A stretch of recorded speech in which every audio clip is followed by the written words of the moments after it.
The first one's very, very simple. Daytona or Speedmaster? Daytona. Speedmaster. All right, we already have a yeah. Royal Oak or Nautilus? Royal Oak. Nautilus. What are you wearing? It's going to be good tonight. Josh, what are you wearing? Nautilus. Patek or Rolex? You Rolex. go first. Okay. Rolex. All right. Chronograph or perpetual calendar? Chronograph. Maybe a little bit louder so everyone can hear. Yeah. Manual wind or automatic? Manual wine. Manual wine. All the way. Vintage or modern? Vintage. Omar Piguet or Languenson? Audemars Piguet. Languenson. GMT, Rolex or Submariner? Submariner. Gold or stainless? Gold for sure. For sure. With diamonds. With diamonds. All right. So first warm up, second warm up. So I'm going to say a word, and you're going to say the first word that comes to your mind. All right. So very, and we're going to alternate. All right. Okay. Okay. You're Watches. first. Passion. Addiction. Your first watch. Swatch. Casio. The Apple Watch. Computer. All right, we'll go this way for a few more, and then we'll go the other way. It's a little confusing. Patek Philippe. Understated. Different. Rolex. Quality. The best. Daytona. Collectible. Iconic. Undervalued brand. Vacheron.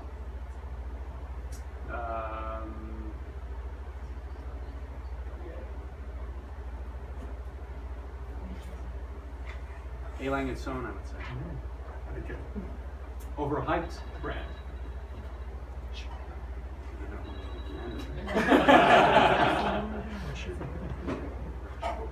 Hublot. Hoyer.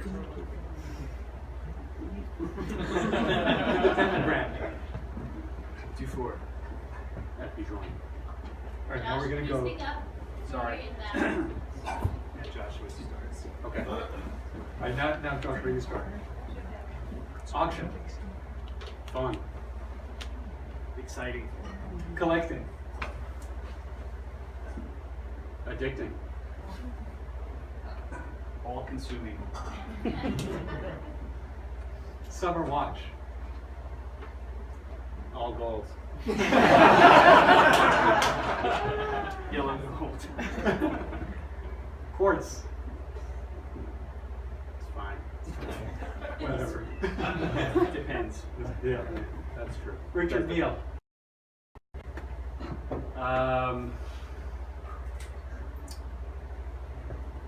Inspiring. Revolutionary. Yeah, that's better. One watch. I have an Eberhard split. That's probably my one watch. Eberhard split. Yeah, Eberhard split. Yeah. Daytona. Daytona. Your favorite watch. That's my answer. I don't have one. Too difficult.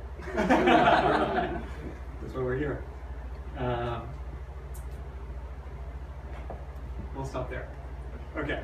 Thank you very much. Nice. All right. Good warm up. Good warm up.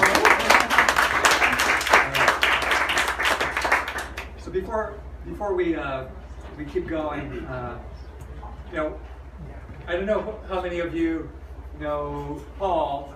Actually, the first time that I met Paul, I was like, I know you already because I had seen a video of Paul on one of the videos of Wadinki, which is an internet blog, because Paul took a very important phone call. What was it? Maybe a a year ago or two ago, and here's a catalog that probably resulted from that. So I won't share all the story, but maybe can we just start with just hearing a little bit about yourselves and your connection to watches and how you got into watches. Sure. So I'm Paul Boutros. Well, first of all, thank you, David. Thank you, Nicole, for hosting us, and thank you to JP Morgan and Celsius for having us. This is a lovely event. We appreciate you doing this with us. So I'm Paul Boutros. I love watches. I've loved watches since I was a child, since I was 10. Fell in love with them with my father, who was a collector of many different things: stamps, coins, pens. We were at a coin show one day in New York City, and after the show, it was wintertime in New York. We're walking on Fifth Avenue, and we passed by a boutique called Wemping. It was on the other side of Fifth Avenue to where it is today. This is 1986. In the showcases, I see these very high-priced little timepieces. They were small and with extraordinary prices. $25,000, $50,000. As a 10-year-old, I couldn't believe it. It blew my mind. Beautiful sales lady. She saw the excitement in my eyes, and she said, "Young man, why don't you come inside?" I was like, "Dad, we've got to go in." And she says, "What would you like to see?" I said, "This pocket watch." It was an IWC pocket watch with a price tag of $23,000. She brings it to us. She opens up the case back, and that's where it was love at first sight. I see this absolutely brilliant movement with gilt finished bridges, jewels shining under the halogen lights, and a ticking balance wheel that made the watch come to life. And I had to learn as much as I possibly could from that moment before the days of the internet. And that was the start. 10 years old. That's awesome. Did your dad buy it? No. He wouldn't listen to me. One day I will buy that watch. Yeah. What's it worth today? It's very hard to find. So retail price is probably about $15,000. Back then it was $23,000. It's such a classic watch and so rare. I'm sure many others will. Thank you for having us, David and Nicole. It's a pleasure to be here, and thank you. I mean, this guy's on TV, so if I'm sitting on this panel, I must be doing something right. So this guy's on CNBC. He's all over like blogs, and so it's a pleasure to be here with you. It's great, and thank you for having us. My dad is sitting here. He's a collector of watches. He went towards his hobby probably 25 years ago. Was in computer science and decided to pursue high-end watches, which is what he used to do on the side. And I was always exposed to them. I was never super interested. I had a Swatch growing up, which was nice. I had a G-Shock watch, a yellow one, which was also nice. I like them. We fast forward high school. He's at European Watch Company. Fast forward even more. I'm in college at BU, and he needs help on Saturdays, which is when we were open. There was a lot of traffic, and being in college, Saturday mornings is always a rough morning. So I had to, put a suit and tie on and get to the shop, and that's where most of my early experience happened. But I never really saw myself in the industry. I came into the industry afterwards when, again, I graduated, I was going this way, and we needed some extra help at the shop. So after that, once I realized how connected I was to everything and how interested I was, I think everything changed, and that became really, being surrounded by that many watches all the time really changed the way I thought about different brands and collecting. So I think that's where it all started, and I'm still there, and I wouldn't do anything else at this point.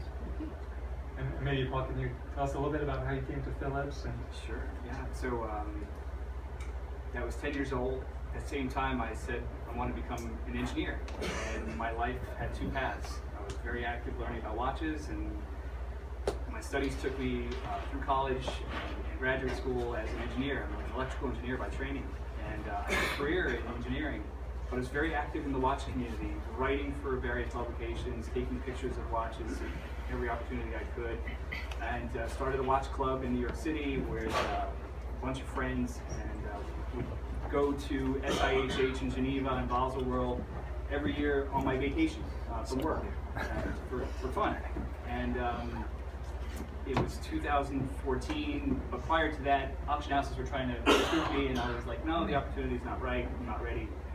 Then Aurel Bax left Christie's in 2013 after he had built that department from an $8 million a year department to a $130 million a year within 10 years. He quits Christie's. He's missing in action, and then he resurfaces through an email I get. Paul, I'm going to start a new watch auction department, a company called Phillips, and we're going to do things very differently. You're an engineer, you love watches, you know how to build things. Here's my vision. And his vision was specialize in the very best quality, be very transparent, sell far fewer watches, but only the best. And come join me. I said, this sounds fantastic. It's right up my alley. I love to build things. Let's do it. So I quit my day job thanks to a very supportive wife who said, you've got to do it. And in 2000, it was